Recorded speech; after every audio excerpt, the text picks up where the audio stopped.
अस्सलाम वालेकुम दोस्तों, IT एंड टूर्स चैनल से मैं हूं फैज़ान ज़फ़र। यूनिक्स की next class the history of Unix में आपको खुशामदीद कहते हैं।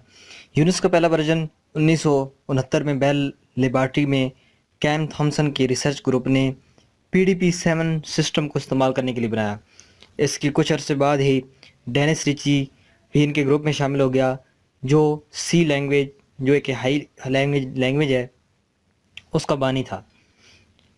डेनिस रिची मल्टेक्स के प्रोजेक्ट पर काम कर चुका था और नए ऑपरेटिंग सिस्टम पर मल्टेक्स का बहुत असर था, हत्ता कि यूनिक्स का नाम भी मल्टेक्स से लिया गया है।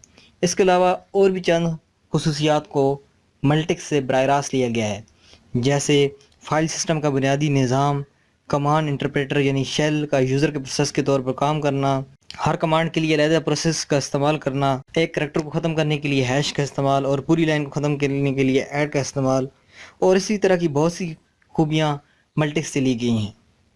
कुछ दूसरे ऑपरेटिंग सिस्टम जैसे MIT's का ऑपरेटिंग सिस्टम, CTSS और द 11 और S94 सिस्टम से भी मुख्तलिफ आइडियाज़ लिए गए हैं। रिची और थॉमसन ने काफ़ी अरसा खामोशी से यूनिक्स पर काम किया। इनका यूनिक्स के पहले वर्जन पर जो काम था, उसने उन्हें PDP 1120 ओब्लीज सिस्टम के लिए यूनिक्स के दूसरे वर्जन पर काम करने की राह दिखाई। सिस्टम प्रोग्रामिंग लैंग्वेज सी को इस्तेमाल करते हुए असेंबली लैंग्वेज की बजाय सी के अंदर थर्ड वर्जन बनाया गया।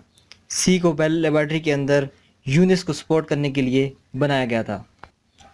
जैसे जैसे यूनिक्स में तरक्की होती गई तो बेल लेबॉरेटरी के अंदर इसका इस्तेमाल और ज़्यादा हो गया और बढ़ते बढ़ते इसका इस्तेमाल कुछ यूनिवर्सिटियों तक जा पहुंचा। पहला वर्जन जो बेल लेबॉरेटरी के बैर बना था वो वर्जन 6 था और वो 1976 में आया। 1978 में इसका वर्जन 7 आया, जो कि PDP 1170 सिस्टम के लिए बनाया गया था और ये आजकल के बहुत से मॉडर्न कंप्यूटर के आबा में से है। यूनिक्स का मौजूदा ऑपरेटिंग सिस्टम बेल लैब तक मौजूद नहीं था।